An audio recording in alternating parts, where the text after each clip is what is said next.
Hapit bulan na nga na-confine sa ospital si Fred Jane Macampao. Dili maayo-ayo ang ubo sa 7 ka tuig nga bata. Nga daw susama kini sa naluyang dahon sa gulay nga nakahigda na lamang sa hospital bed.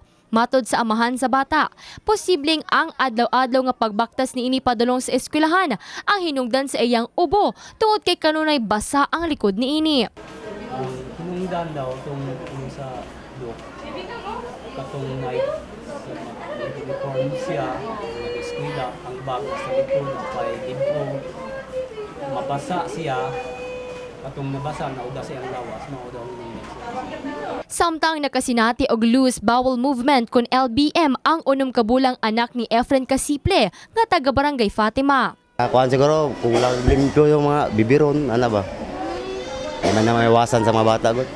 Samtang dili malihok sa driver nga si Alex Torimonha, 49 anyos ang iyang walang tiil ug abaga, human nga kini ma-stroke niadtong Enero 16. Naman ko iksoon sa bula, istaman. Numista ko. Malitson, sudan. Kaon ka? Kaon. Sobraan? Oh, tapos wala kay tulog. Murag, kanana po, kulang-kulang po ito gamay. Tapos nag-inom po ka? Inom ginagmay. Pahilis ko nga, pahilis. Oh.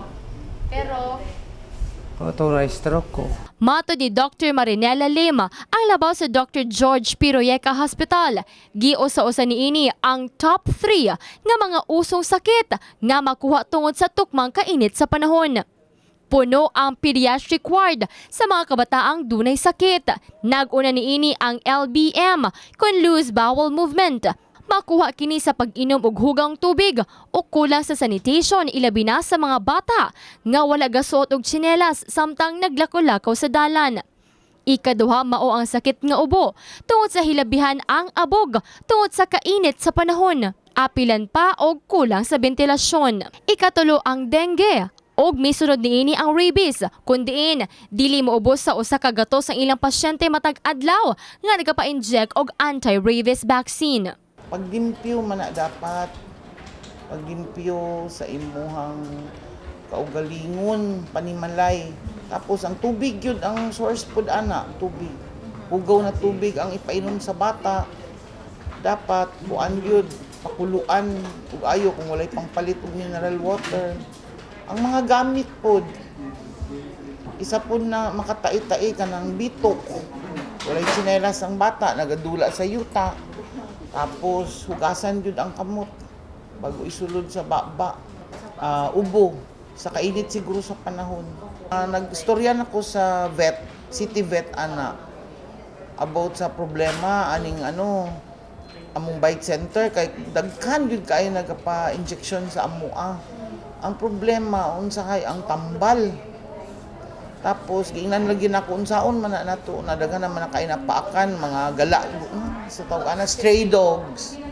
Bisan ang mga idaran, dili usab luwas sa sakit tungod kay delikado karong tag-init ang heat stroke. Ikaduha mao ang pneumonia. Samtang ang ikatulo, mao ang LBM. Hinungdan nga nagpahimangno ang buhatan sa mga angayang buhaton aron makalikay sa maong sakit. Usually ang patients na mo lalaki. Pinaka number 1 na mo between 35 to 50 na mga pasyente. Drivers sa tricycle. Drivers. Farmers. Expose sila sa init. Tapos ang lifestyle, palahubog, nagainom, nagasigarilyo, walay exercise, kulang sa tulog, sugarol. Dapat mag-annual check-up. Kung naay kwarta, di monthly or every 6 months magpa-check up. At least visit lang nila ang health center, magpa-BP sila. Tawan sa Jensa na magpa-check up sa outpatient. Kay barato ra kaayo ang paningil, 20 pesos. Maka-save pa na sa inyong kinabuhi o makaprolang pa na sa inyong kinabuhi. Tiyaga lang kay medyo daghan na ang tao. Ang atong lawas ang atong kapital sa pagpanginabuhi. Ang ngayon lamang natong ampingan ug hatagan og bili aron mamahimo kitang produktibong individual nga layo sa sakit. Jess Saleduna, Brigada News.